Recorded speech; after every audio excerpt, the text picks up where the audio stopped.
राजधानी लखनऊ में ठंड के महीनों में सड़कों पर सोने वाले प्रवासी मजदूर, बेघर और निराश्रित लोगों के लिए जिला प्रशासन और लखनऊ नगर निगम ने शहर में कई जगहों पर उचित व्यवस्था कराई है। बता दें कि स्मार्ट सिटी के कार्यालय में लखनऊ की महापौर संयुक्ता भाटिया, जिलाधिकारी सूर्यपाल गंगवार और नगर आयुक्त इंद्रजीत सिंह ने ठंड में रैन बसेरों की व्यवस्थाओं को लेकर एक प्रेस कॉन्फ्रेंस की। इस दौरान डीएम ने बताया कि आश्रय गृह का उद्देश्य शहरी बेघरों जैसे खुले में सड़कों के किनारे सोने वाले दिहाड़ी मजदूर, निराश्रित और बेघर लोगों को नजदीकी नगर निगम के रैन बसेरों तक लेकर जाना है, जिससे उनको शीतकालीन लहर और ठंड के प्रकोप से बचाया जा सके। उन्होंने आगे कहा कि शहर में 17 स्थायी और 7 अस्थायी रैन बसेरे हैं, जिनका संचालन स्वयंसेवी संस्थाओं और नगर निगम के माध्यम से किया जा रहा है। इसके अलावा रैन बसेरों में रहने वाले लोगों के लिए कम्युनिटी किचन की भी शुरुआत की जा रही है। इसके लिए जनमानस, धार्मिक संस्थाओं और व्यापार मंडलों से सहयोग करने की अपील की गई है। डीएम ने आगे कहा कि निराश्रित लोगों को शीतलहर से बचाने के लिए जिला प्रशासन द्वारा निरंतर प्रयास करते हुए रात में भ्रमण किया जा रहा है और जरूरतमंद लोगों को कंबल का वितरण किया जा रहा है। इसके अलावा निराश्रित लोगों को रैन बसेरों में पहुंचाया जा रहा है। वहीं इस दौरान डीएम ने कंट्रोल एंड कमांड सेंटर का हेल्पलाइन नंबर 0522452300 भी जारी किया है, जिस पर कॉल करके लोग रैन बसेरों की जानकारी प्राप्त कर सकते हैं और खुले में सोने वालों को रैन बसेरों में पहुंचाने के लिए सूचना भी दर्ज करा सकते हैं। वहीं महापौर संयुक्ता भाटिया ने बताया कि लखनऊ में अस्थायी रैन बसेरे भी बनाए जा रहे हैं, जिससे प्रवासी मजदूरों की भी ज़्यादा से ज़्यादा मदद की जा सके। इसके अलावा नगर आयुक्त ने बताया कि नगर निगम लगातार रात में भ्रमण अभियान चला रहा है, जिससे रात में कोई भी व्यक्ति खुले में ना सोए। उन्होंने आगे कहा कि नगर निगम द्वारा सभी जोनल कार्यालयों में कपड़ा बैंक बनाया गया है, जिससे शहर के लोग गर्म कपड़े देना चाहते हैं तो उन कार्यालयों और रैन बसेरों में गर्म कपड़े दे सकते हैं।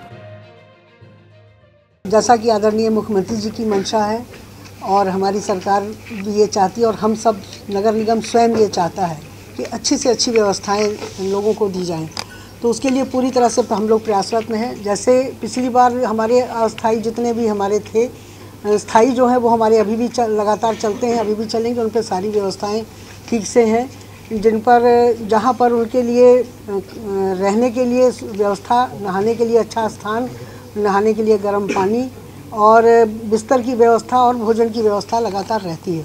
जो हमारे टेम्परेरी इस समय आने पर जैसे जैसे आवश्यकता पड़ती है, ठंड बढ़ती है, लगातार हम लोग उसकी व्यवस्था करते हैं। तो इस बार भी उस व्यवस्था के लिए हम लोग सब यहाँ बैठे हैं एक साथ, इसीलिए कि वो व्यवस्थाएं और अच्छी सी हो सकें।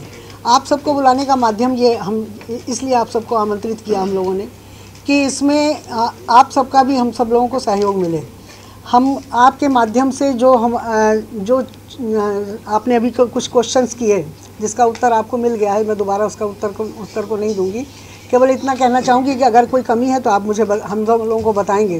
दूसरा, आपके समाचार पत्रों के माध्यम से जो लोग सहयोग करना चाहते हैं उनको, जैसे व्यापारी वर्ग है और बहुत समाजसेवी हैं और हमारे मंदिर गुरुद्वारे हैं, उनको एक सूचना मिले कि ये कार्य अभी आज से प्रारंभ किया जा रहा है, ये समय आ गया है और वो लोग इसमें अपना जो सहयोग देना चाहते हैं वो सहयोग हमें दें। जो जितने भी हमारे जोन वाइज टेंडर होने थे वो सारे कंप्लीट हो चुके हैं। इस बार जो टेंडर किए हैं जोन वाइज किए, जोनल जो हमारे एक्जियन है उन्होंने किए हैं और टेंडर कंप्लीट होने का मतलब है कि हमारा जो उसका L1 आ चुका है, तो अब वर्क ऑर्डर दे दिया है। और जैसे ही एक पर्टिकुलर टेम्परेचर से जो पिछले साल डिसाइड किया गया था कि इस टेम्परेचर के बाद अलाउ स्टार्ट कर देंगे, तो हम इमीडिएटली उस दिन स्टार्ट कर देंगे। जैसे ही हमारा डिजास्टर सर की तरफ से जैसे डिजास्टर का हेड करते हैं सर, तो जैसे ही सर निर्देश आएंगे कर देंगे। और अभी भी अगर किसी को नीड है तो हम आज भी कर सकते हैं, ऐसा कोई इशू नहीं, क्योंकि हमारी लकड़ी जो है हमने सूखी रखी भी हुई है, प्रिजर्व में भी।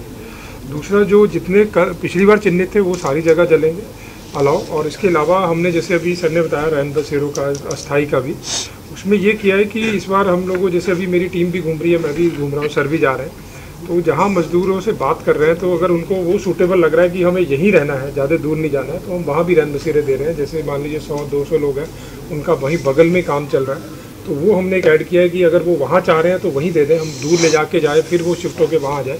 तो इस तरह से हम लोग अकोमोडेट करते जाएंगे।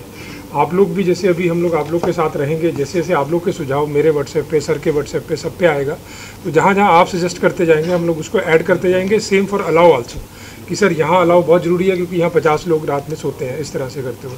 तो ये कंटिन्यूस एक्सरसाइज है, इसको करते रहेंगे।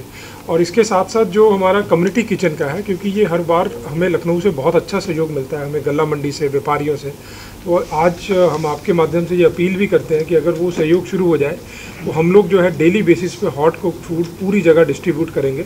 इसमें हमारे गुरुद्वारे, मंदिर, मस्जिद सब लोग अच्छा सहयोग करते हैं और मुझे अभी लोग कॉल भी करने लग गए हैं इसको लेके।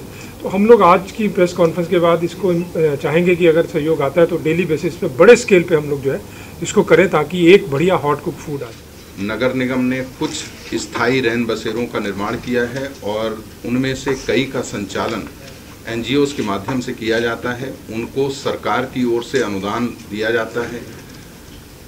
बाकी कुछ समाजसेवी ऐसे हैं जिनके माध्यम से इन शेल्टर होम्स में फूड प्रोवाइड किया जाता है, क्लोथिंग प्रोवाइड किया जाता है या ब्लैंकेट्स वगैरह भी लोग दान देते हैं। उसके अलावा जो अस्थायी रैन बसेरे बनते हैं वो सरकार की ओर से भी बनाए जाते हैं और NGOs भी अपनी ओर से कुछ रैन बसेरों का संचालन करती हैं, उसमें भी सभी व्यवस्थाएं होती हैं। तो पिछले वर्ष भी यहाँ पर लखनऊ में जो नगर निगम के ओर से 8 रैन बसेरे संचालित थे जो NGO के माध्यम से थे। 7 थे पिछली बार, इस बार और ऐड किए गए हैं, 9 ऐड किए गए हैं, तो अभी 17 टोटल हो गए हैं जो स्थायी रैन बसेरे हैं। और अभी तक इन स्थायी के अलावा अस्थायी रैन बसेरे भी बनाए जा रहे हैं। अब तक कुल अस्थायी रैन बसेरों में 7 बन चुके हैं और बाकी अभी बन रहे हैं। जैसे जैसे आवश्यकता पड़ेगी इनको और स्थलों पर बनाया जाएगा। नगर निगम के सफाई कर्मियों से लेकर सभी लोग इसमें इन्वॉल्व होते हैं और रात में भ्रमणशील रहते हैं, जिससे कि ये आइडेंटिफाई किया जा सके कि कहीं पर कोई बाहर सोता हुआ ना मिले। तो इसके लिए यहाँ पर जहाँ हम लोग बैठे हैं यहाँ पर कंट्रोल रूम भी बनाया हुआ है, उसके नंबर्स भी जारी किए हैं। कोई भी व्यक्ति अगर ये जानना चाहता है कि वो यहाँ पर इस समय है और यहाँ के पास में सबसे कौन सा रैन बसेरा है, वो खुद भी पूछ सकता है। अगर कोई दूसरा व्यक्ति देखता है किसी को बाहर कोई व्यक्ति बाहर सो रहा है या बाहर इस तरह का ज़रूरतमंद है, तो अगर वो सूचना यहाँ इंटीग्रेटेड कमांड सेंटर में दी जाती है तो यहाँ से तुरंत ही उस सेक्टर के अधिकारी को फ़ोन करके उसको पास के रैन बसेरे में शिफ्ट किया जाता है। तो ये व्यवस्था है यहाँ पर। उसके अलावा के सक्षम वर्ग जो भी पास्ट में भी दान करते रहें और जिनने पास्ट में नहीं किया है वो भी इसके लिए आगे आएँ और जन सहयोग के माध्यम से उन लोगों के लिए जो ज़रूरतमंद हैं उनको भोजन और कपड़ों की व्यवस्था कराने में सहयोग करें, ये हम आह्वान करते हैं।